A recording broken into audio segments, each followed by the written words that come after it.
গান সাজিয়ে ওনাকে আমরা বরণ করব। বরণ করবেন আমার বন্ধুবর্গ নীলাল সিং।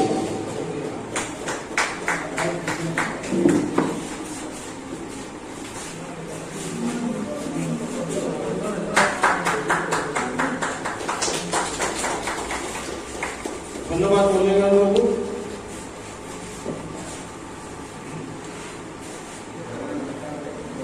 আমার প্রথম কবিতা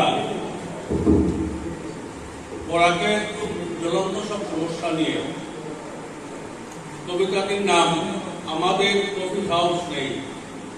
কফি হাউস কলকাতার একটা বিখ্যাত কফি হাউস, ঐতিহ্যবাহী কফি হাউস, যেখানে বাংলা সাহিত্যের তা বড় সাহিত্যিক কবি যারা আছেন, নাট্যকার যারা আছেন, শিল্পী যারা আছেন, তারা দিন রাত সেখানে আড্ডা মারে।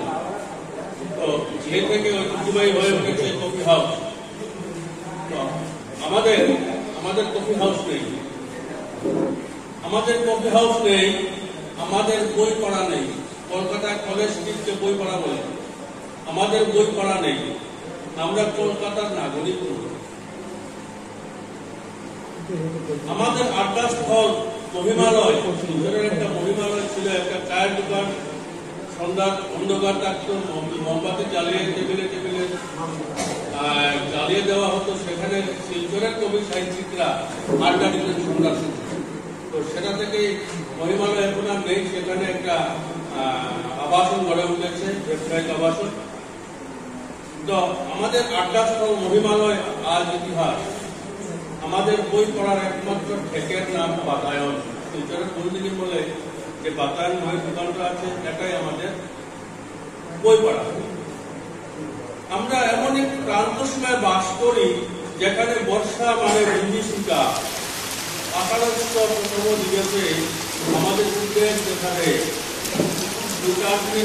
ধারায় নদীর থেকে বান ডাকে, জনমতি ডুবায়, ঘর জনকালে ভাসিয়ে নেয়। আষাঢ়স্য প্রথম দিবসে কলকাতা নতুন বৃষ্টিতে ভিজে বর্ষা উদযাপন করে আমরা বৃষ্টি হলে ধস নামে, রেলপথ বন্ধ হয় সড়ক পথ। আমাদের জলপথ নেই, আকাশ পথ তখন দুর্মূল্য হয়ে পড়ে।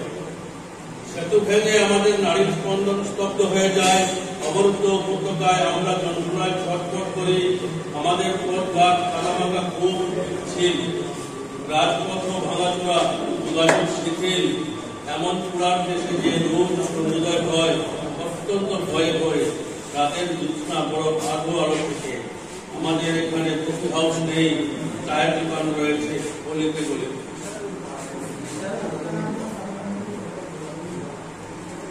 দ্বিতীয় কবিতা একটি প্রেমের কবিতা। আমাকে ভুলে গেছ, সত্যিই কি ভুলে গেছ? সে কি গো, এই সামান্য কটা দিন দেখা দেখি হলো না বলে ভুলে গেলে?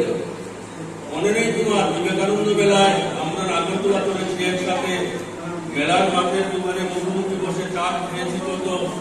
মেলার তোমার পছন্দ হয়নি বলে টিকিট কাটতে দিলে না, বরং মেলার প্রান্ত থেকে এক প্রান্ত ধীর পায়ে মাইকের কোলাহল ছাপিয়ে কত গল্প করে হেঁটেছি। মনে নেই তোমার পৌষ মেলার মাঠে দাঁড়িয়ে কত কথা হয়েছে দুজনে? চুঙ্গা পিঠে কৌতূহল দিয়ে খেয়েছি মুরগির মাংস দিয়ে। গাছের চারা দোকান থেকে লাল গোলাপের চারা